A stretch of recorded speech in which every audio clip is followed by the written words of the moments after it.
He's the cat at the theater door. His name, as I ought to have told you before, is really Asparagus, but that's such a fuss to pronounce that we usually call him just Gus. His coat's very shabby, he's thin as a rake, and he suffers from palsy that makes his paws shake. Yet he was in his youth quite the smartest of cats, but no longer a terror to mice or to rats. For he isn't the cat that he was in his prime, though his name was quite famous, he says, in his time.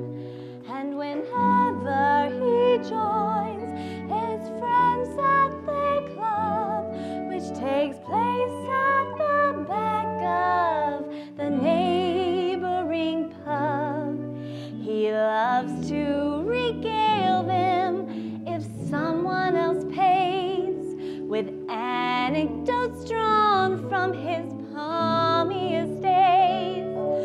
For he once was a star of the highest degree. He has acted with Irving, he's acted with Tree, and he likes to relate his success of the halls, where the gallery once gave him 7 cat calls.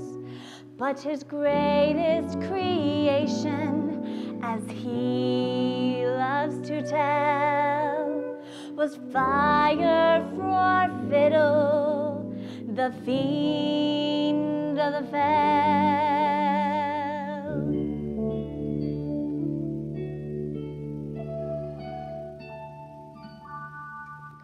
I have played in my time every possible part, and I used to know 70 speeches by heart. I'd extemporize back chat, I knew how to gag, and I knew how to let the cat out of the bag. I knew how to act with my back and my tail. With an hour of rehearsal, I never could fail. I'd a voice that would soften the hardest of hearts, whether I took the lead or in character parts. I have sat by the bedside of poor little Nell. When the curfew was rung, I swung on the bell. In the pantomime season, I never fell flat, and I once understudied Dick Whittington's cat. But my grandest creation, as history will tell, was Fire for Fiddle, the fiend of the fell.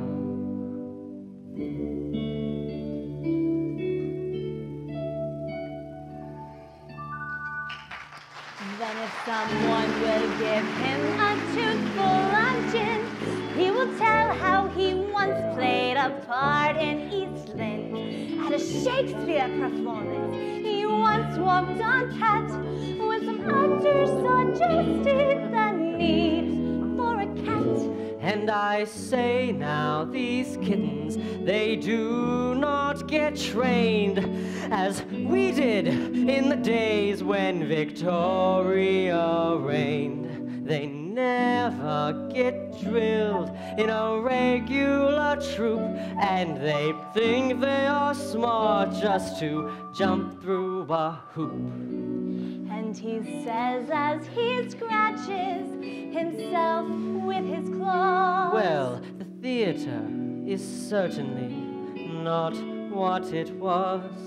These modern productions are all very well, but there's nothing to equal from what I hear tell.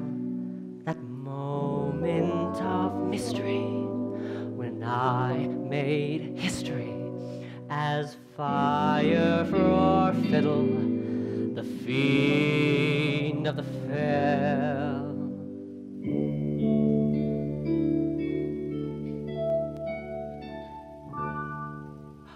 I once crossed the stage on a telegraph wire to rescue a child when our house was on fire.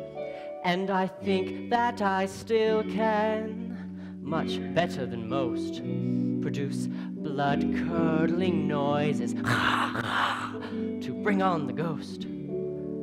These modern productions are all very well, but there's nothing to equal from what I hear tell.